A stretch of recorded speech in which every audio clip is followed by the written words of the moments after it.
As a civil engineer हमें काफी confusion रहता है जब हम कंक्रीट का मेजरमेंट करते हैं तो कॉलम को किस हाइट तक आपका मेजरमेंट किया जाता है। साथ ही साथ जब हम बीम का मेजरमेंट करते हैं तो उसमें आपका स्लैब की थिकनेस को इंक्लूड करना चाहिए या फिर आपका एक्सक्लूड करना चाहिए। किस पोर्शन पे मुझे आपका कंक्रीट का डिडक्शन करना चाहिए, किस पोर्शन पे नहीं करना चाहिए। अगर आपको भी सेम कंफ्यूजन रहता है तो ये वीडियो आज आपके लिए काफी इंपॉर्टेंट रहने वाली है। हेलो एवरीवन, मेरा नाम है अमित कटारिया और मैं आप सभी का स्वागत करता हूं सॉलिट्यूड एजुकेशन के यूट्यूब चैनल पे। वीडियो में आगे बढ़ने से पहले अगर आपने अभी तक हमारे चैनल को सब्सक्राइब नहीं किया तो चैनल को जरूर सब्सक्राइब करें। साथ ही साथ अगर आप किसी भी टॉपिक से रिलेटेड वीडियो चाह रहे हैं तो टॉपिक का नाम कमेंट सेक्शन में मेंशन कर सकते हैं, उससे रिलेटेड वीडियो आपको हमारे चैनल पर मिल जाएगी।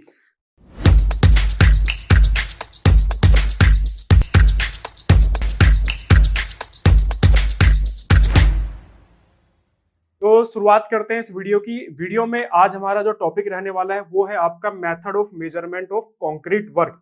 कंक्रीट देखो आपका किसी भी आरसीसी स्ट्रक्चर का one of the most important आपका एक मटेरियल होता है जिसका यूज किया जाता है आपका कंक्रीट स्ट्रक्चर्स के अंदर। तो एज ए बिल्डिंग इंजीनियर या फिर मैं एज ए साइट इंजीनियर अगर वर्क कर रहा हूं, as a QS engineer work कर रहा हूं, तो मुझे आपका कंक्रीट का जो मेजरमेंट है वो काफी अच्छे से करना आना चाहिए। तो वन बाय वन सारे टॉपिक्स पॉइंट्स जो है वो आपका डिस्कस करेंगे। सबसे पहले बात करेंगे कि मेथड ऑफ मेजरमेंट। तो जनरली आपका मोस्ट ऑफ द केसेस के अंदर जो आपका कंक्रीट का मेजरमेंट किया जाता है वो आपका क्यूबिक मीटर के अंदर आपका मेजरमेंट किया जाता है। क्यूबिक मीटर का मतलब होता है कि आपका हम लोग वॉल्यूम आपका मेजरमेंट करते हैं। एल, बी और एच कोई भी मेरा आपका कंपोनेंट है, चाहे आपका कॉलम है, बीम है, स्लैब है, उसकी लेंथ, उसकी विड्थ और उसकी हाइट को जब हम मल्टीप्लाई कर देंगे तो हमारा कंक्रीट का मेजरमेंट जो है वो आपका हो जाएगा। इसके अंदर आपका कुछ और फैक्टर्स हैं, जैसे कि सबसे इंपॉर्टेंट फैक्टर्स है क्या है आपका नो डिडक्शंस।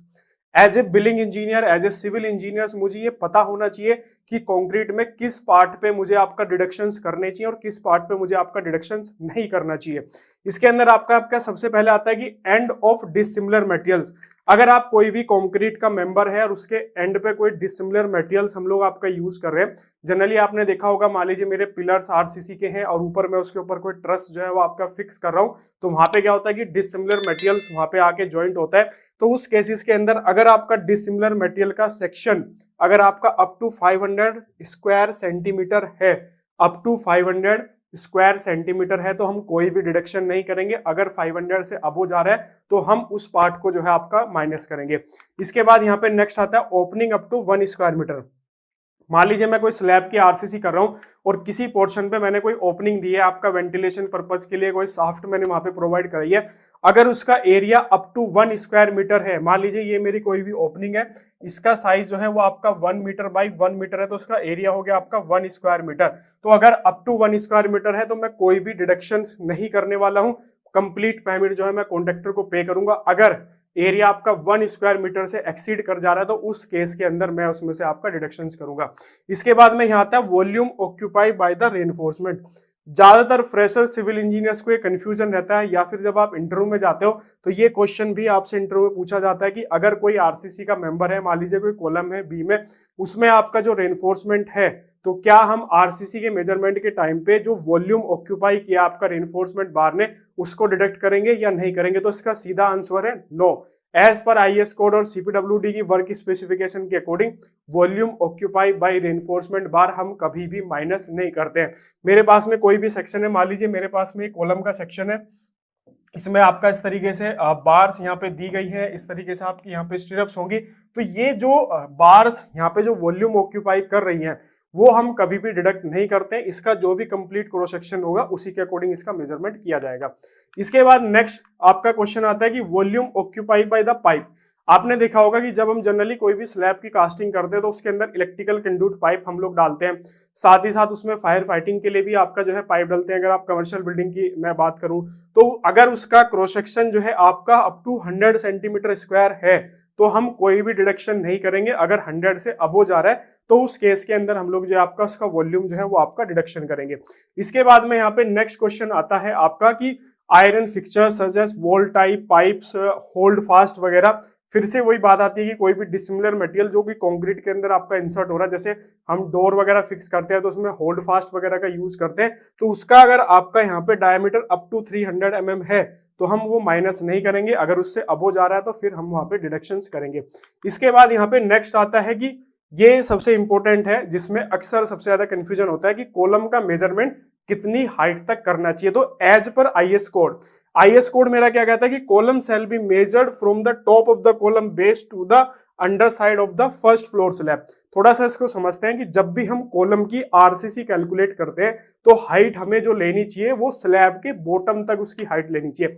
मान लीजिए मेरी फ्लोर की जो टोटल हाइट है ड्राइंग के अंदर वो 3150 है, जिसमें से मेरी ड्राइंग के अंदर जो स्लैब की थिकनेस दी गई है वो आपका 150 mm स्लैब की थिकनेस है।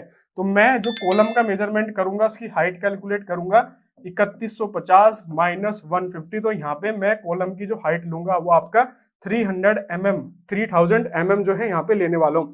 जैसे ये मेरा यहाँ पे कॉलम हो गया, एक कॉलम मेरा ये है, एक कॉलम मेरा यहाँ पे ये है, ये मेरी जो है आपका यहाँ पे क्या हो गया, मेरी ये स्लैब होगी। ठीक है, इस तरीके से यहाँ पे जो है मेरी क्या है आपका स्लैब है, और ये मेरा आपका यहाँ पे बीम का सेक्शन है। तो ये वाला पार्ट मेरा सारा किसका हो गया, आपका बीम का हो गया। ठीक है, यहाँ पे स्लैब की थिकनेस मेरा आपका कितना है 150 है, और टोटल जो मेरी हाइट है वो कितनी है आपका 3150।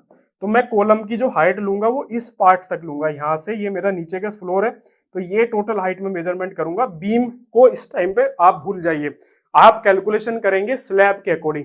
अब आप ये सोच रहे होंगे कि जब मैं सर स्लैब के अकॉर्डिंग कैलकुलेशन करूंगा तो मेरा जो बीम होगा उसका मेजरमेंट कैसे होगा। तो इसके बारे में भी आपका आईएस कोड क्या बोलता है कि beam shall be measured from face to face of the column. जब हम बीम का मेजरमेंट करते हैं तो कॉलम से कॉलम, एक कॉलम आपका यहाँ पे है, दूसरा कॉलम आपका यहाँ पे, दोनों के इनर टू इनर आपके जो फेसेस की डायमेंशन होगी उसके अकॉर्डिंग हम बीम की डायमेंशन कैलकुलेट करेंगे। मतलब कि आपका ये मेरा आपका यहाँ पे बीम है, ये मेरा बीम हो गया, तो ये वाली जो डायमेंशन हो गया आपका कॉलम टू कॉलम की इनर डायमेंशन जो हो गया आपका, उसके अकॉर्डिंग हम लोग जो है आपका बीम की डायमेंशन यहाँ पे मेजरमेंट करेंगे। तो ये याद रखना, इंटरव्यू में भी क्वेश्चन पूछ सकता है। कॉलम का मेजरमेंट हमेशा किया जाता है कंक्रीट के टाइम पे स्लैब के बॉटम तक, और बीम का मेजरमेंट आपका किया जाता है कॉलम टू कॉलम इंक्लूडिंग, मतलब इनर डायमेंशन आपकी कॉलम की जो बीम है उसकी मेजरमेंट की जाती है। इसके बाद में आपका यहाँ पे ये एक टेबल है जो कि आईएस कोड से आपका ली गई है, इसके अंदर आपका प्रीकास्ट सेक्शंस के बारे में आपका मेजरमेंट्स के बारे में बताया गया है। जैसे आपके वॉल पैनल्स वगैरह होते हैं उनका स्क्वायर मीटर के अंदर मेजरमेंट किया जाता है प्रीकास्ट कंक्रीट के अंदर। आपके जैसे बीम है, कॉलम है, उसका आपका रनिंग मीटर के अंदर मेजरमेंट किया जाता है। जैसे नीचे की तरफ आते हैं, अगर कोई आरसीसी की आपकी कंक्रीट की कोई जाली है तो उसका भी स्क्वायर मीटर के अंदर आपका मेजरमेंट किया जाता है। साथ ही साथ आपका जैसे डोर और विंडो के अगर आपके आरसीसी के फ्रेम है तो उसका भी आपका स्क्वायर मीटर के अंदर मेजरमेंट किया जाता है। इस पूरी टेबल का आप स्क्रीनशॉट भी ले सकते हो, या फिर आप आईएस 1200 के अंदर जाके भी इसको आप डिटेल के अंदर आप पढ़ सकते हो। इसके बाद में आपका नेक्स्ट आता है टूथनिंग एंड बॉन्डिंग। जब हम क्या करते हैं, किसी ओल्ड कंक्रीट को न्यू कंक्रीट से आपका ज्वाइन करते हैं तो उस टाइम पे हम वहां पे कुछ सरफेस पे ट्रीटमेंट करते हैं, तो वो आपका मेजरमेंट किया जाता है किसके अंदर, आपका स्क्वायर मीटर के अंदर। याद रखना, अगर आप ओल्ड कंक्रीट को न्यू कंक्रीट से ज्वाइंट कर रहे हैं तो उस टाइम पे ओल्ड कंक्रीट के सरफेस पे जो भी आप ट्रीटमेंट कर रहे हैं उसका मेजरमेंट हमेशा स्क्वायर मीटर में कॉन्ट्रैक्टर को पे किया जाता है। इसके बाद में आपका यहाँ पे नेक्स्ट आता है कटिंग। अगर हम कंक्रीट के अंदर किसी भी तरह की कोई भी कटिंग अगर कर रहे हैं तो उसका आपका मेजरमेंट क्या बोलता है कि अगर हम ग्रूव्स वगैरह कटिंग कर रहे हैं तो उसका आपका रनिंग मीटर के अंदर आपका मेजरमेंट किया जाता है।